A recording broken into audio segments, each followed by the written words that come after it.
Good afternoon, everybody, on a Tuesday afternoon here. Welcome to the Live in the Lead Her Rising. I'm Nikki Hamilton, and this afternoon, what I'd love to talk about is how to move from self-pity to self-compassion. And this is super important because who's ever felt self-pity before?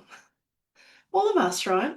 Whenever you're navigating a difficult time in life, perhaps some adversity, something's going wrong, life's not turning out as planned, there's been things that have hit you from the side that you're just wondering, where did that come from? And suddenly you're stepping through overwhelm or feeling like you're walking through mud as you try and fix the things around you, or at least find a carve a pathway forward.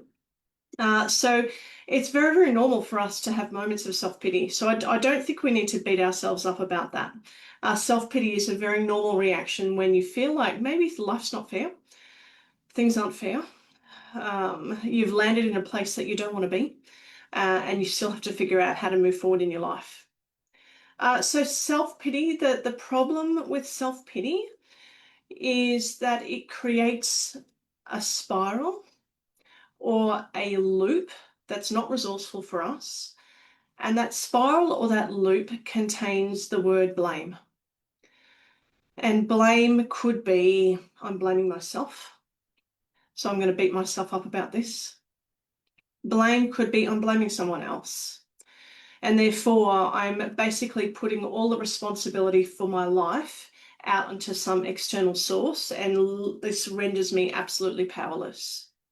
And we've all done it. I don't think that any human being on earth has not had a moment of self-pity or blame, whether it's blaming yourself or blaming someone else. The problem is it keeps us looping in the problem, and it keeps us from finding solutions, and it keeps us in what I call in effect.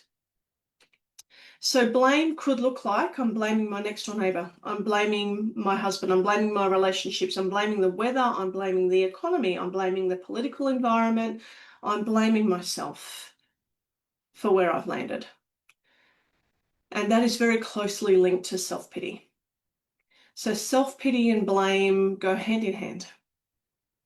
And like I said, the problem with blame is it places us at effect, which means we are at the tail end of everything that's happening in our lives and we have no control and no power over that.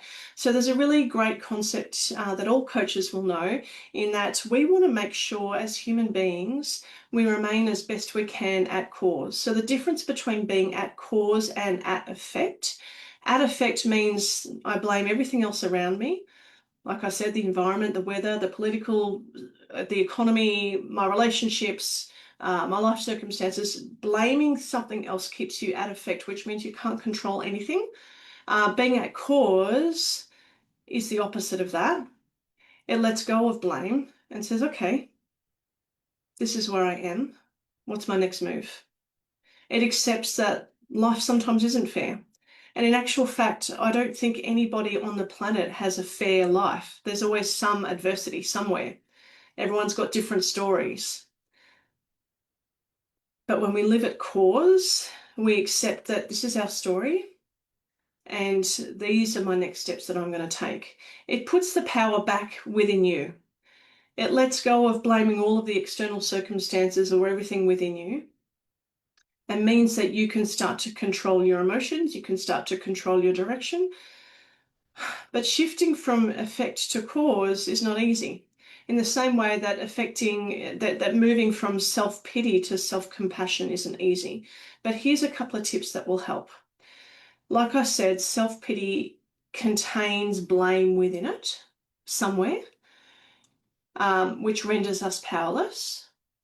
And when we move to self-compassion, we have the statements within us, such as, I understand I'm having a hard time right now.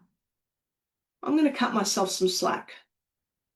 I'm going to be a little kinder to myself right now.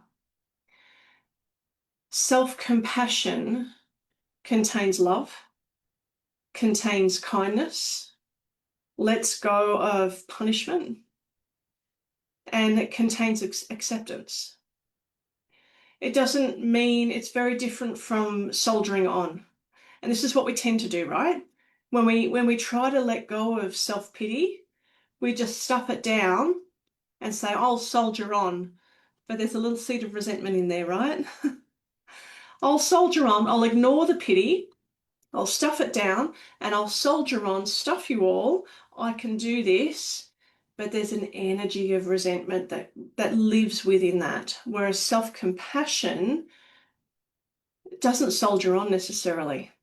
It contains the words, I feel this, I need that. I feel depleted, I need a rest. I feel frustrated, I need some time. I feel angry, I need to pause and then figure out how to set some boundaries. Self-compassion acknowledges how you feel, acknowledges that this is probably not where you want to be right now, but let's go of blame, let's go of resentment, let's go of this is not fair, but still nurtures and still supports and still holds. And that self-compassion is that self-holding that means that you get to step into acknowledging what it is that you need right now. And what it is that you need right now, it could be some rest time. It could be a lie down in the sun. It could be a massage. It could be a cup of tea. It could be a pause, a breath.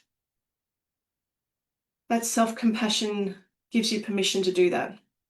Self-compassion is the seed of kindness, not just for other people, but seed of kindness for yourself.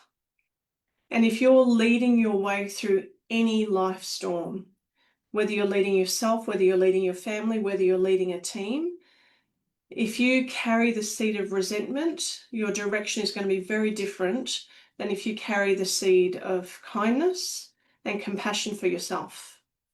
Because that kindness and compassion means that you can acknowledge what you need and then take a step forward with a different energy.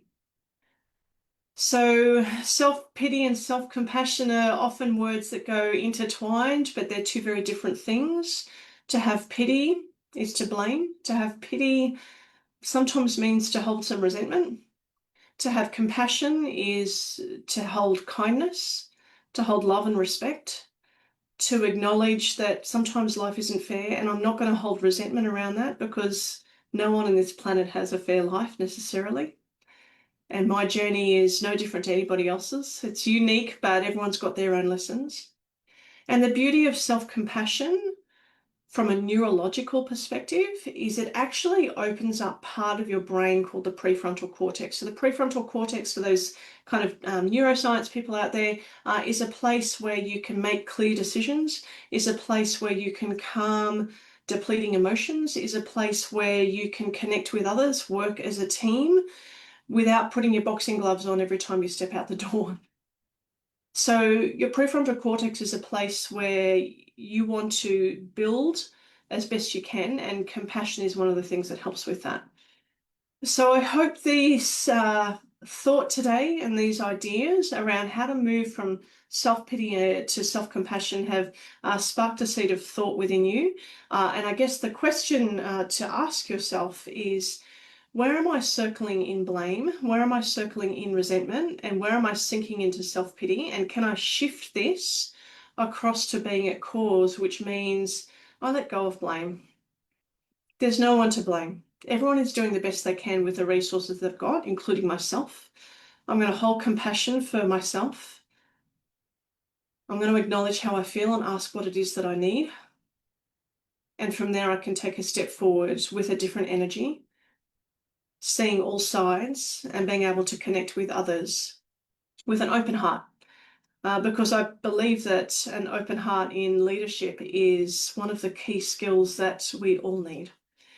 So I hope this has helped spark some ideas. Thanks so much for joining me this afternoon. I look forward to connecting with you all. I'll be running some events coming up in the next month or so I will post them all in the group for you. Have a great afternoon.